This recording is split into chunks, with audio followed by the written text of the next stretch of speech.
start the recording and we are going to dive in. What we are going to be talking about today is the concept of progressive overload.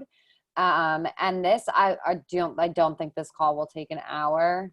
I am going to screen share with you ladies, so just give me a thumbs up if you can see the screen here. And basically we're just gonna we're gonna talk about the concept of progressive overload. If you guys have questions, you can ask them at the end. You can take yourself off mute. It does not matter to me. Let's go full screen, but it's essentially, we're just gonna chat about the concept of progressive overload and different ways that you can vary the concept of progressive overload. So what does progressive overload? What does it mean, right? This was a topic that was requested by one of my nutrition only clients that I don't do workouts with, because she's doing all kinds of other stuff, but just needs to make sure that she's moving them forward, right? And that's so important. I cannot tell you how many times I hear, actually not so much anymore, but I think when I was working at the gym, we did like my version of like calls with potential clients at the gym was called an Equifit. And so what does your exercise routine look like? And what are you working towards? And so many times women would come in and they say, oh, well, I go and I hop on the elliptical for about right. You know this, Jess. I go and I hop on the elliptical for about 45, 60 minutes, sometimes longer. And then I do arms and abs. Okay, and how long has that been your routine? For about 2 years now, and I'm just not sure why I'm not losing weight. Well, A, you can't lose weight if your nutrition is shitty and your stress is shit. I mean, we know that, right? And B, you're not going to see any changes in the gym if you are doing the same thing over and over and over and over and over again. Absolutely will not see change, right? And to put this in like the simplest of terms, it's kind of like if you were to go train for a half marathon, right? Like you don't just go run the half marathon without training, unless you're my brother who just signed up on a whim today and ran the Hartford half, because he just took the bar this week. Actually, my brother just took the bar and he's done the past 4 years in a row. He's done the Hartford half. And then today, I think he just like signed up on a whim because he was like, I can't ruin my streak. I've done it for 4 years in a row. But I bet you he'll be in a lot of pain, probably delayed onset muscle soreness, typically the worst, about 48 hours, 24 to 48 hours after, but he probably has some pretty severe tears in his muscles right now. So progressive overload, like in a simple sense, is the concept of like, you don't just go run a half a marathon. You don't just go run 13 miles. If you've never ran before, you start with 1 mile. You progress to 2 miles, right? Like it's built out. And Kara's actually on a 10K training program for me right now. So we have her doing 1 sprinting - interval workouts a week, 2 times slow steady state runs, and 1 run for time, and 2 full body lifts, right? But it's progressed over the course of, I think it was like a 10-week training program for her 10K. Every week is different to get her closer and closer and closer to that 10K, right? And her sprints are different each week, and her lifts are different. And it's not just like each day, every lift is different forever, but both of you have been in your workouts long enough to know now you get progressions within your 4 to 6 weeks is the term microcycle. A mesocycle might be like my plan for you for, I don't do mesocycle planning a lot. I'd say for probably some of my more longer term clients, I've done mesocycle training. Like for example, Jamie, I would say probably more structured mesocycle training. Like we knew we were going to do a travel program followed by a regular program, followed by a 2-week recovery cycle, followed by like a fun and play cycle, right? So like that mesocycle is like a couple months at a time, like 2 to 6 months. And then your macro cycle of your workouts is like the entire year of workouts, right?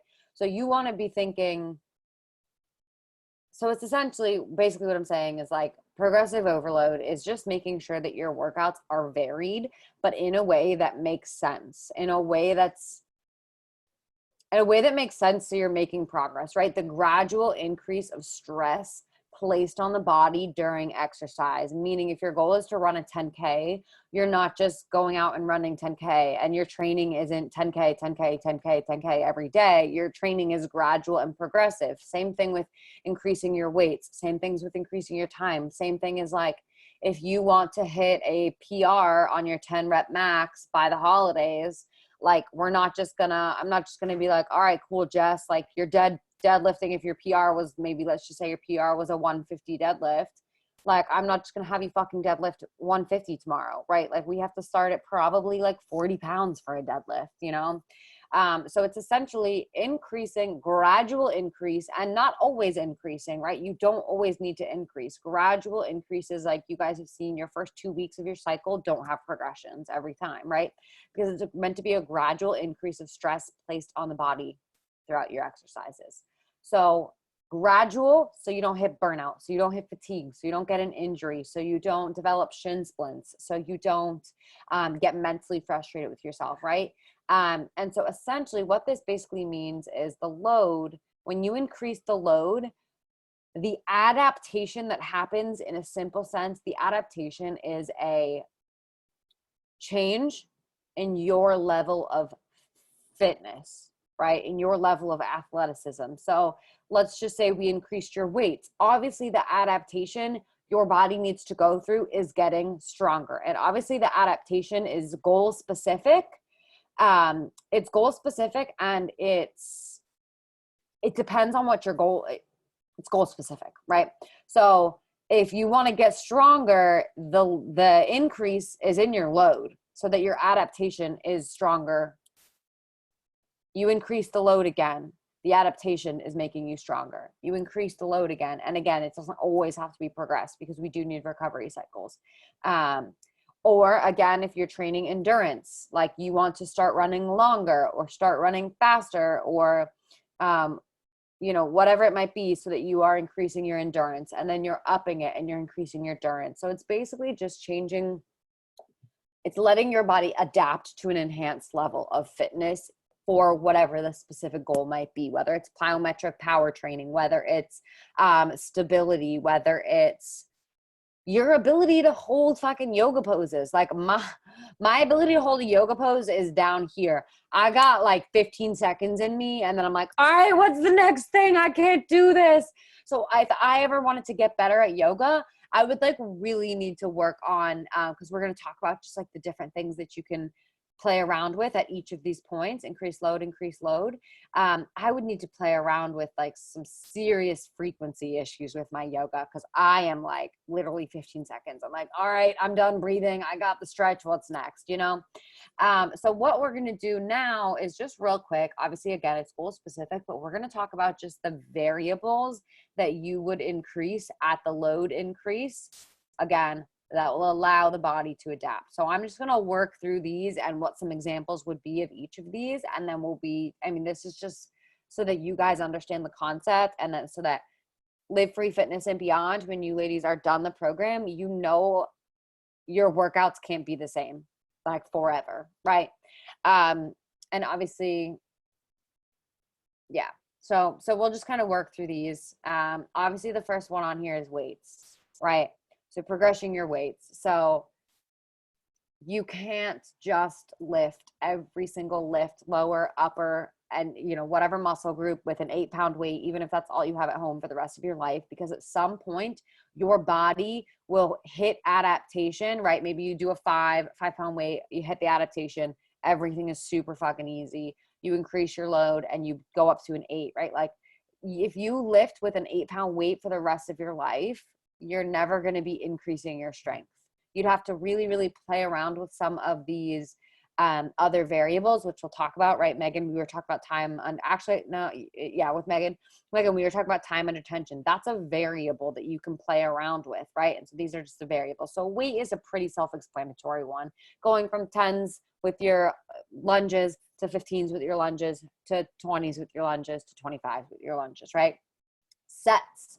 So you got sets and reps. So you both know this. You see your lifts going from 3x8s to 3x10s to 3x12s to 3x15s with some of your core work, all the way up to 3x20s, right? Muscular endurance type training is kind of in that 10 to 20 rep range, all the way up to 20. It just kind of depends. But 10 to 20 rep range, and then you'll see it go all the way down to 4x10, right? So if you really, really want to get advanced, like if you're just training for 95% of the women in this program are going to be training for, let me also just make sure nobody's waiting. Cool. I was going to see if anybody's in the waiting room. Majority of you are going to be training for muscular endurance.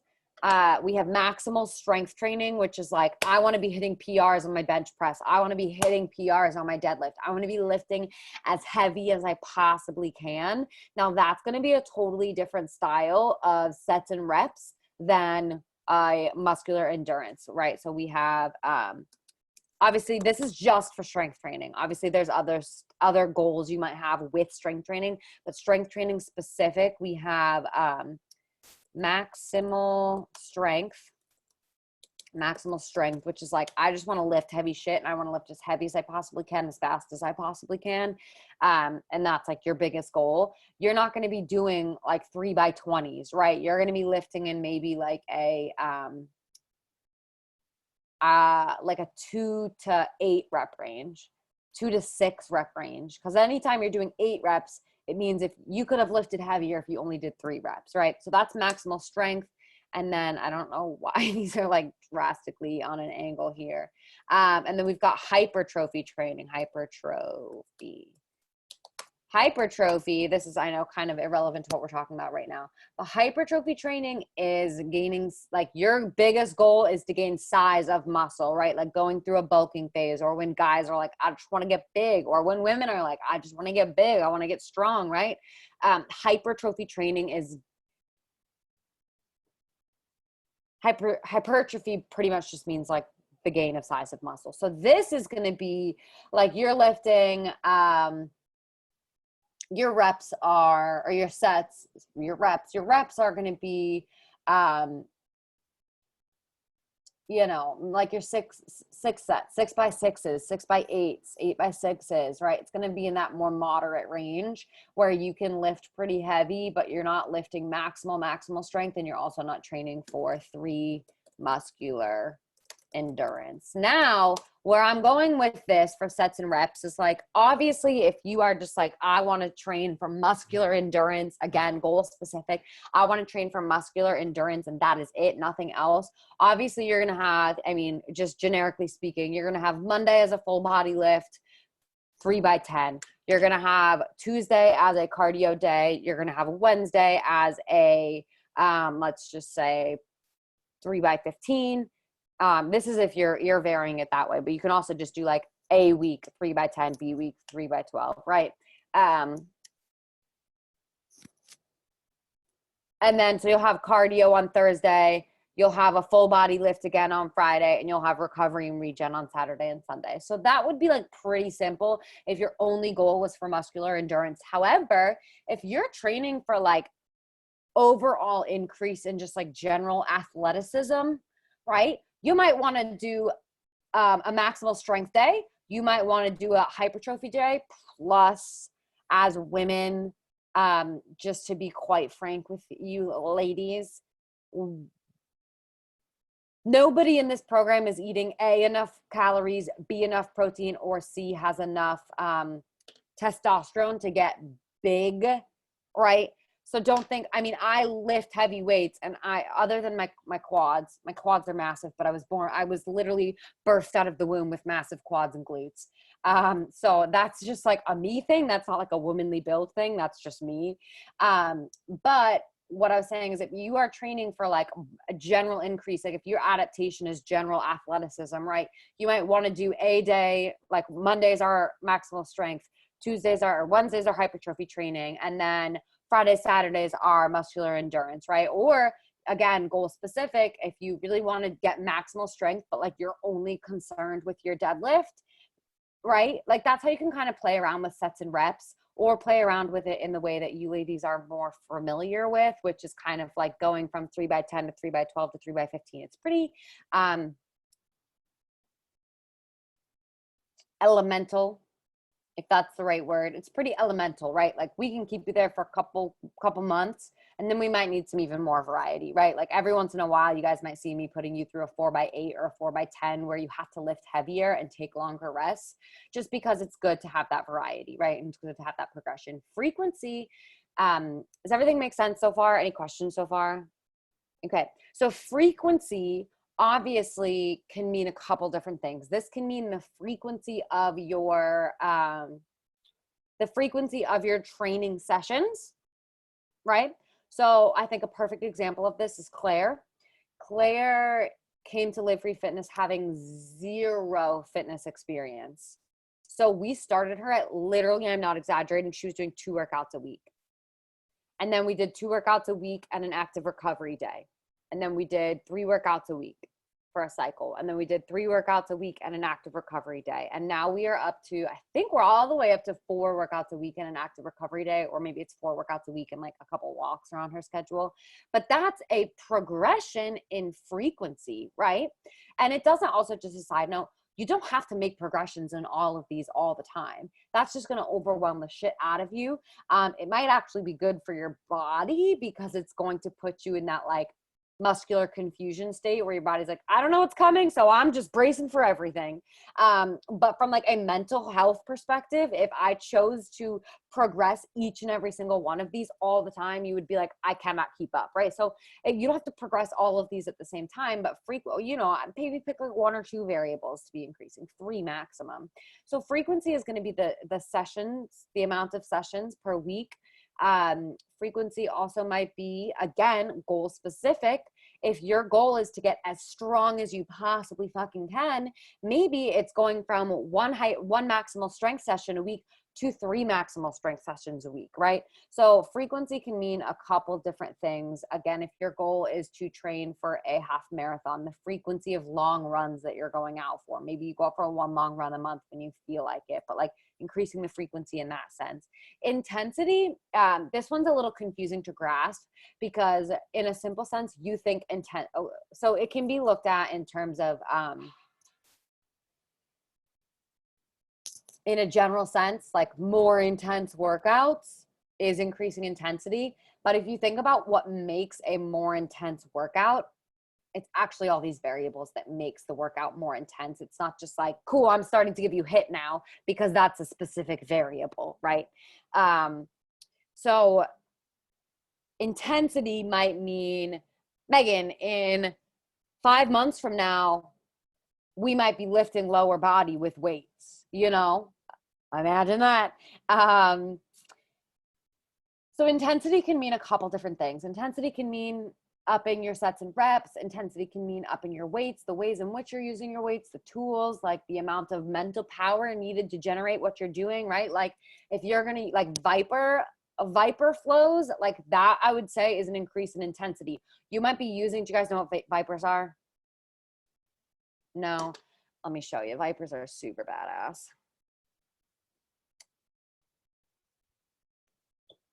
Vipers are these little sticky thingies. Actually, it's not a stick, it's a tube, right? So you see this guy, how he's holding that? That Viper is a really flow focused style of training. So it's combining a bunch of different exercises together, right? So this might be a 8-pound Viper, but she might be, it's kind of like, think like Tai Chi, like you build and build, and it requires it's insane amount of mental concentration because you're building like a flow, you're building a dance with weights, pretty much, in a way to put it. So intensity doesn't necessarily mean like I'm just making you do HIIT workouts for the sake of doing HIIT workouts. It might mean intensity in any of these variables really, and like brain power as well. Time is, again, this can mean a couple different things. Time might be a great example. If someone is, again, really new to working out and they have a busy schedule and they're overwhelmed by the concept of working out, this variable literally might mean Cycle 1, all of your workouts are 20 minutes. Cycle 2, all of your workouts are 30 minutes. Cycle 3, all of your workouts are, you know, maybe Monday, Wednesday, Friday are working out for 45 minutes, and Tuesday, Wednesday are still 30-minute workouts, right? So it can mean the actual time of the session. And then it can also, right, Megan, it can be time under tension as a variable. So what that would mean is like doing things like think wall sit for time under tension. So another example, Megan and I have been talking about, like if you're using a 10-pound weight for a, let's just call it a front raise, if you're using 10-pound weights, the 10-pound weight is just not cutting it. It's not strong enough, but you don't have a 12 at home and you just have a 15, but you can only do like 4 or 5 with the 15 and you're just like, this is not it. So time under tension would mean taking the 10-pound weight, lifting it up, holding it for 4 seconds, and then lowering it. Or it can mean lifting for 1 second, lowering for 1, 2, 3, 4. So time doesn't necessarily have to mean, okay, I'm running for 30 minutes, now I'm running for 40 minutes, but it can also be playing with the variable of time under tension. Time under tension, I would say, is a very extremely underutilized variable, but a very powerful one, right? Like if someone makes you hold a plank, you want to die. Someone makes you hold a wall sit, you want to die. Time under tension is great for increasing your mental stamina, right? Anna Fernando, bless her soul. Anna Fernando has a workout right now with bear crawl burnouts. So I'm making her do a bear crawl until she burns out and cannot go anymore. So she's crawling for what could be 30 seconds, but mental strength, it could be 3 minutes. So I have her doing 3 sets of back-to-back of bear crawl burnouts. Yeah. So that's, again, a variable of time under tension. I might say you have to hit a minute, and then a month later, I might say you have to hit a minute and a half. That's another example of not, you know, running for 30 minutes, then 40 minutes. Rest time is another interval you can play around with. Megan, a perfect example of this would be your high RPE, low RPE walking day, right? Your low RPEs are rest intervals, and that was for the most part for the first 4 weeks, that was the variable that I changed. So this is all what's going through my mind when I'm making your guys' progressions. I'm like, what variable should I be adjusting? So your rest time for the first like 4 weeks of that cycle was high RPE. The low RPE was cut by 10 seconds. The next week, high RPE was the same. The low RPE was cut by another 10 seconds. So maybe we do that for 3 weeks. And then the last week, it's upping the high RPE and downing the low RPE, right? So that's an example of time of rest variable. So this is going to be things like if you are doing sprints, right? Maybe I'm giving you a full 2-minute recovery, and that's totally freaking fine because you better be sprinting your ass out, right? You see a lot of guys at the gym just sitting there on their phones. That's because they're using their rest time, their rest interval, because, and there's actually, so just to, this is kind of in order of least rest time,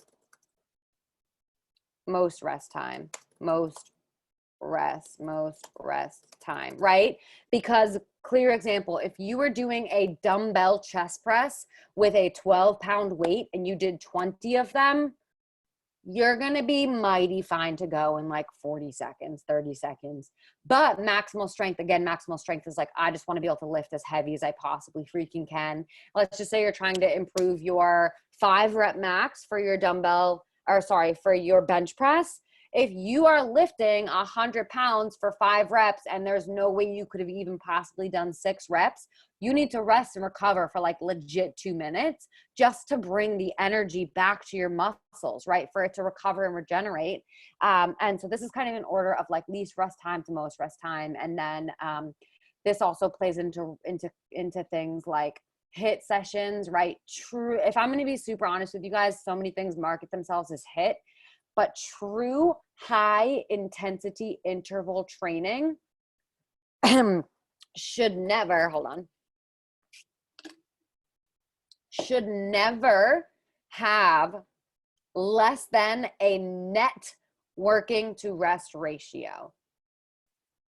Because like, that's why it's like so many people are like HIIT class and it's like there's no break. I'm like, I'm sorry, this is cardio, this is not HIIT.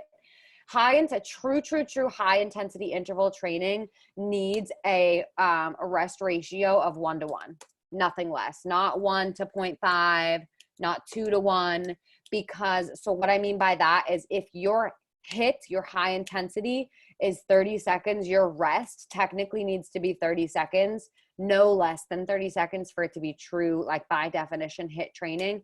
If it's 40 seconds, awesome, it's still HIIT training. If it's 60 seconds, awesome. You're probably running sprints at like a 9 or 10 RPE on the track, right? That's why a lot of times it's like sprint down and walk back, and then, you know, it's, none of you are on sprinting workouts right now. Kara is, but yeah, your rest ratio for true HIIT training should never be less than that 1-to-1 ratio, because let's just say you were doing battle rope, just a classic battle rope pattern, right? Like nothing fancy. If you were to do that for 15 seconds and only give yourself 5 seconds to rest, and then on for 15 seconds and 5 seconds to rest, after like legit 3 or 4, your energy output for the on interval will slowly start to get down and start to decrease, and you'll be wiped. As opposed to if you did 15 seconds on of the battle ropes, 45-second rest, each and every time your body's going to be able to produce the same energy output, right? There's tons of tests that prove this. If you if you test wattage on like a rower, right? So rest time, just as a general concept that you can play around with. Volume is going to be a combination of predominantly sets and reps, but it's also going to be a volume of, like, let's just say how many movements per session. So for example, if I'm giving somebody a full body lift at the gym, some people are only going to be able to volume wise do, let's just say it's again a 3x10 for simplicity, a hip dominant movement, knee dominant movement, a horizontal push, a horizontal pull, a horizontal or vertical push, a vertical pull, right? So a chest press, a row, an overhead press, a lat pull down, and then like one core movement. And that's maybe either all they have time for or all their body is physically capable of doing. And so then as you increase volume, that might mean by 3 months later, you're doing 2 hip dominant movements per workout, 2 knee dominant movements per workout. Maybe you want it to be, so for simplicity's sake, 2 horizontal pushes, 2 horizontal pulls, 5 core movements, 2, you know, so that's what I mean by volume. The volume of work per session, that also obviously goes into time of the session, but volume of the session, right? How much can you actually get done in an hour? This was insane to see with my clients at the gym. At first, my new clients, we would get done literally nothing in an hour because we're doing form and stuff and we're making sure that they understand things, and we're, you know, but by the end of the session, the volume of stuff that they could get done in the session was just insane. If you're using that hour efficiently. Range of motion. Give me a thumbs up if this all makes sense so far. All right, awesome. Range of motion, this is a fabulous one. Megan, this is also going to make sense to you with your lunges, right? Maybe your lunges right now, you're literally only bending at the knee by 3 inches. And so a progression in range of motion is 4 inches, 5 inches, all the way down, knees down, right? Range of motion progression for pistol squats, right? At first, you're going to be standing and you're just going to be bending at the knee. And then you have a plyo box that's 24 inches high. And then you use a plyo box that is 20 inches high. And so you are, do you guys know what a pistol squat is? Basically like a single leg squat. Yeah. So that's a good example of of progressing the range of motion. What are some other examples? Other examples might be for range of motion. Perhaps also another thing you can think about is, if you guys haven't watched Sam Chenkin's mobility class that she did for us, would recommend it. Sam does a really good job of explaining, like, if you don't have full normal functional range of motion in all of your joints, you are not optimizing your lifting. If you have tight shoulders and you can't access a range of motion that is arms overhead without flaring at the rib cage, you're going to be lifting lighter than if you kept your rib cage down and you had proper overhead range of motion in the shoulders, right? So range of motion, yes, it can mean like the depth of your lifts. You'll see crazy girls in the gym like doing deadlifts and squats from like raised surfaces and shit. They're playing around with the variable of range of motion, and then also just like general range of motion of the joints. Like, are your joints functioning at a normal range of motion to be able to access lifts in a fully efficient way? Static to dynamic. This is a great example of this is the Viper Pro. At first, maybe you are just doing bicep curls. Like a lot of your upper body work you've been doing, Megan, is pretty static, right? It's just kind of like standing and lifting. But dynamic, I'm going to cover these both at the same time. Dynamic might mean if you are doing a walking lunge, step together, press overhead. Walking lunge, step together, press overhead. Or if you are doing lateral, so dynamic, so static to dynamic. Static is like super stationary, right? All of your warm-ups all of your warm-ups are dynamic for the most part. Static to dynamic, a good way to think about this is like the progression of a yoga class. At first, like you're just laying on the mat, and then it progresses to dynamic, just basically means moving pretty much. And then isolated to compound, right? Like, are you just doing bicep curls, or are you doing squat to bicep curl? Step up to bicep curl to overhead press. Are you doing squat to bicep curl to front raise to squat, right? Like, are you compounding things? Viper is a beautiful example of compounded movements because that's literally all. I freaking love Vipers. I don't use them enough. But so isolated pretty much just means one joint is the prime mover, right? So a horizontal push is isolated from the shoulder joint, essentially, in a simple sense, right? And then a compound movement is using multiple joints. So there are multiple, like a lot of people, if you watch this back, you'll see I actually list one of your, I don't list it as full body lift because although yes, it is a full body lift.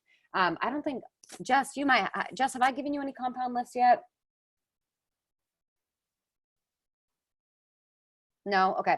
So some of my girls that are in the gym have compound lifts. So that means, it's full body. So I could call it full body, but it's compound in that the entire workout is compound movements, meaning it's, squat to overhead press with a kettlebell, or it's a step up to a lateral raise, or it's a single leg deadlift to a lateral raise. So it's two things kind of happening, 2 or 3 things happening, which is compound. So people that are at the gym, sometimes they're getting from me compound lifts, which is like just more, again, more brain power required, more muscles working, you're burning more calories because you're using more joints acting on more muscles acting on the joints. So static to dynamic, you can also think like in warm-up, sometimes people will just sit on a mat and stretch. That's a static warm-up, but a dynamic warm-up is like high knees and, etc. So these kind of very much do overlap a lot, and they compound a lot. They're a compound movement. No,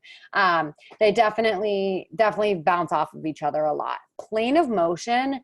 This is another thing that is like absolutely massively underutilized in our field.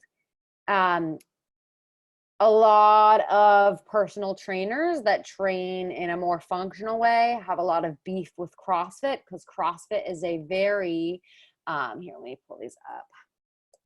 3 planes of motion, anatomical movement, science, anatomy. Oh, thank you, Nazem. So basically what this means, right, and what I was saying about CrossFit is so much in the sagittal plane of motion, right?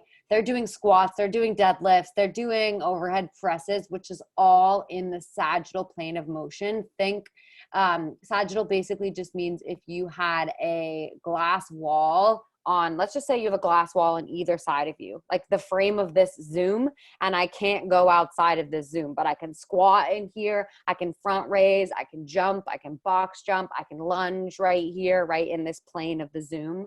So it's like a glass wall, right? Sagittal. Sagittal is foundational. Sagittal is where everybody will start. I mean, if you're a good personal trainer, you're not going to start your fucking clients with transverse movements. Sagittal just basically means front and back. Frontal means, I know it should sound, it seems like it should be the other way around. I was always confused by that, but because it was so fucking dumb, that's how I remembered it. Frontal is side to side. So it's your side lunges. It's your lateral raises. It's your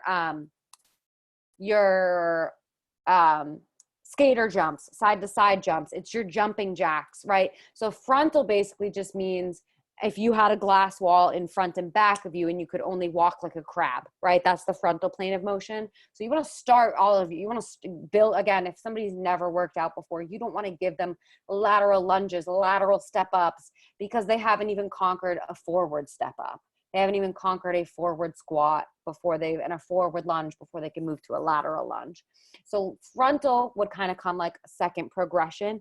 And then transverse is going to be things like, I don't know why I'm actually getting really hot right now. I'm like overheating. I'm getting really heated by this. Transverse is going to be things like, transverse is going to be a lot of stuff in Viper Pro. Think rotational. So think like, if I had a heavy weight in this hand and I was doing like a row from right and pressing up overhead, if I was stepping up transverse onto a box, if I was a good one, I love to use the landmine with my clients at the gym, or I used to.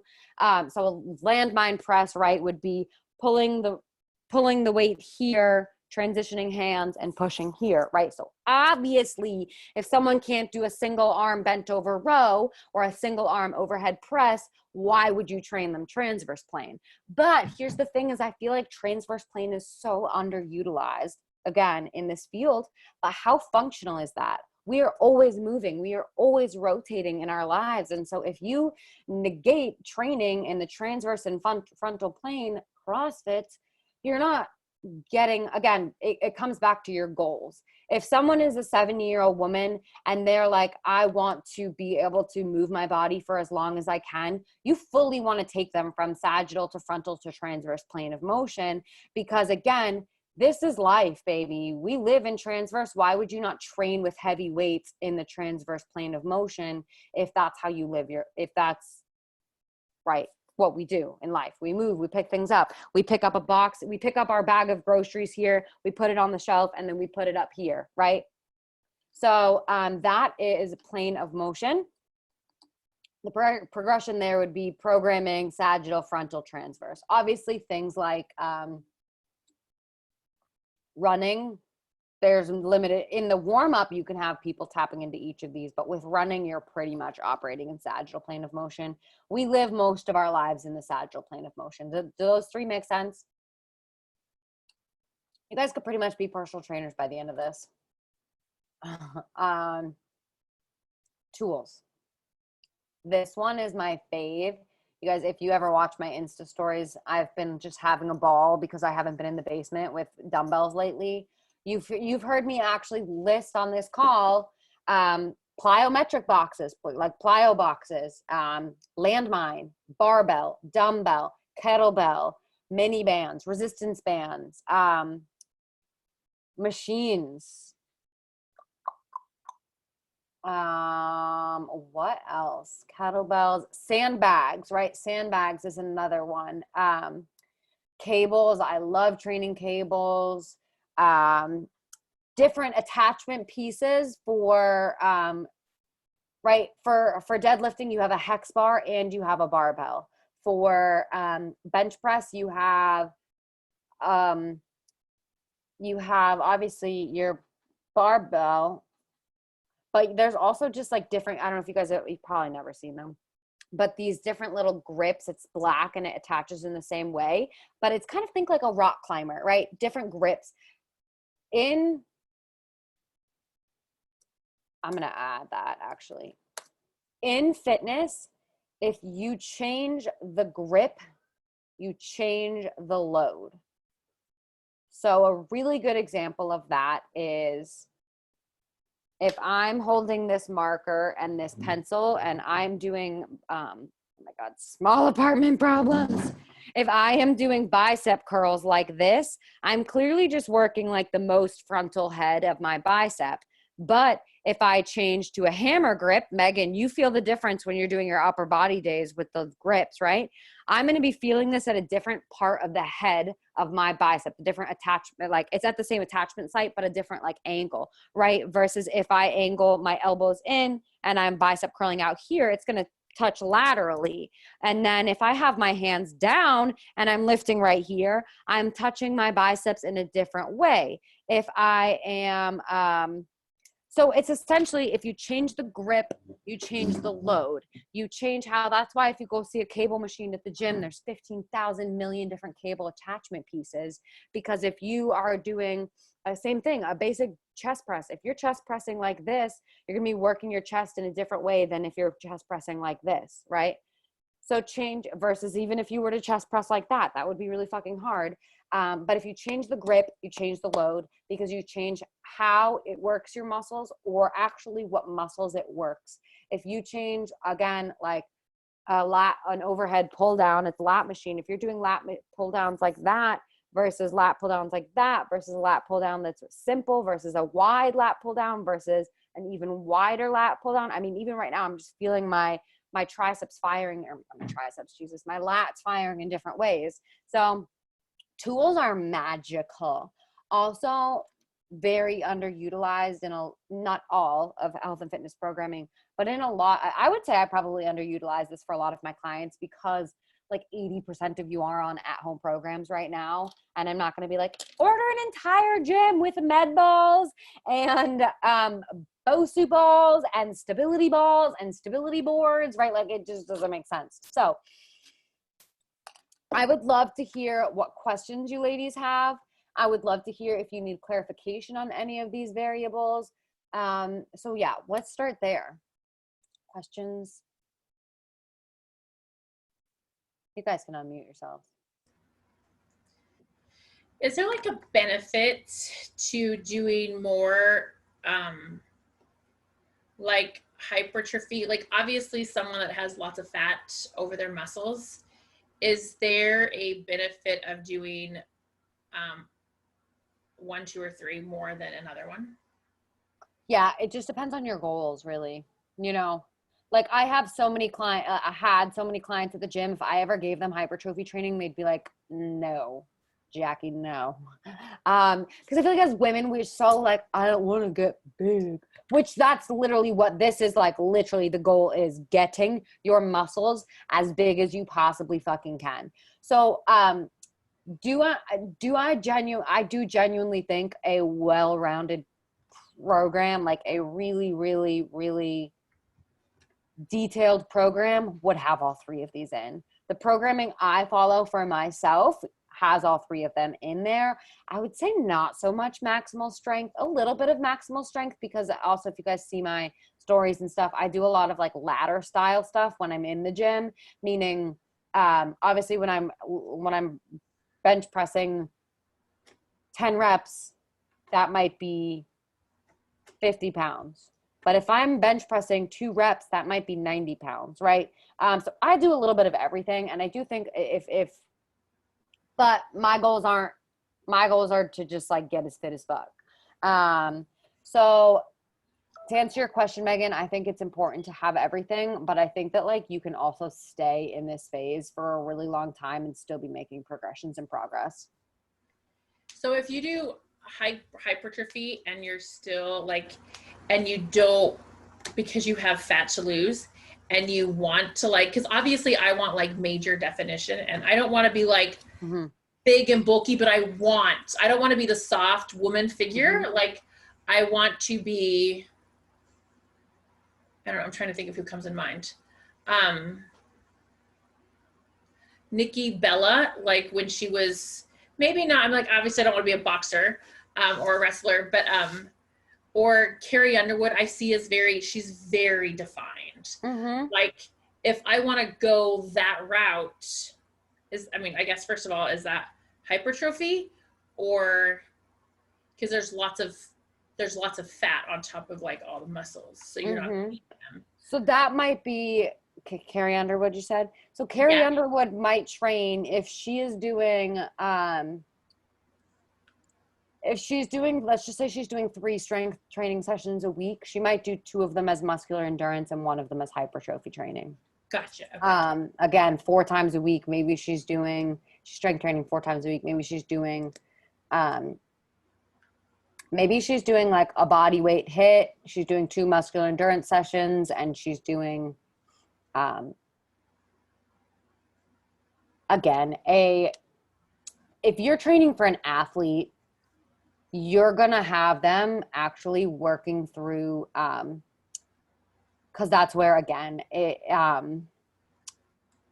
I was doing like really, really, really, really detailed programming for someone who is training for athletic performance, I would give them maybe 2 microcycles of muscular endurance, 1 microcycle of hypertrophy style training, 1 microcycle of maximal strength training, and then you bring back to muscular endurance and you increase the load, and you go through that and you go through that and you go through that, right? So think college athletes, they have like different programming while they're in season and out of season.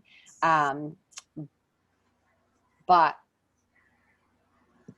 yeah, so that's what you would do is you thought, so you can do it a couple different ways. You can do it like, the beauty of it is it's art. Like making training programs is an art, because you can do it like that. You can do like 1 to 2 microcycles here, 1 microcycle here, 1 microcycle here, 1 week recovery period, and boom, go back through the cycle. Or what you can do, what I was talking about, is you could do, you can blend these all into the same training program, and you could have 1 day of each variable.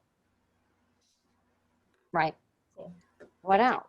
Yeah, what else? Jess, do you have any questions? Yes, mine has to do with like weights. And I know how you were saying with like if you're at that point where, what you're using right now is too little, but you don't currently have anything to replace it that's like within range, or like me, you just don't have anything that weighs more. I'm buying more. But so I wanted to just check and see, because like what I've been doing in certain areas where it's like if I'm just technically supposed to be using like one of the weights, I'll put both of them together and use it like that. So like it, because I know you were saying like you could just hold it do it in like a different, like hold it and go back longer, or just hold it for 4 seconds and then bring it down. But is doing that okay too, or should I just be doing what you said? If that makes sense. Yes. I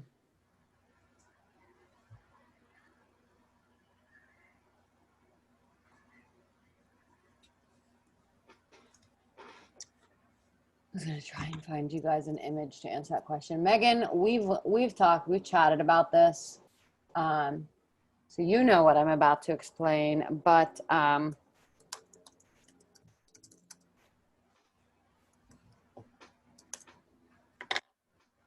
yes, this is what we want here. Okay, so your joints are essentially levers, where, and there's actually a couple different types of levers, but here, let's do this bad boy. The fulcrum is at the elbow, and this is where the weight is bearing down, right? And so this is the lever. You're bringing this, and you can bring it all the way down, doop, doop, and that's the middle, right? Does that make sense so far? Mm-hmm. So a couple different things. What you can do is play around with time under tension. So you can play around with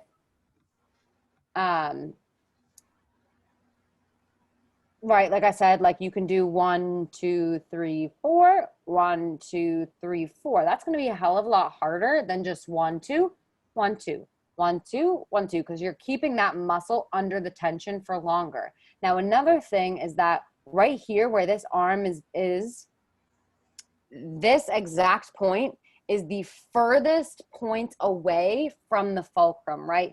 If I have the dumbbell and I'm here, I wish I could write on this screen right now. If the dumbbell was here, it's closer in proximity to the fulcrum. Does that make sense? Perpendicularly.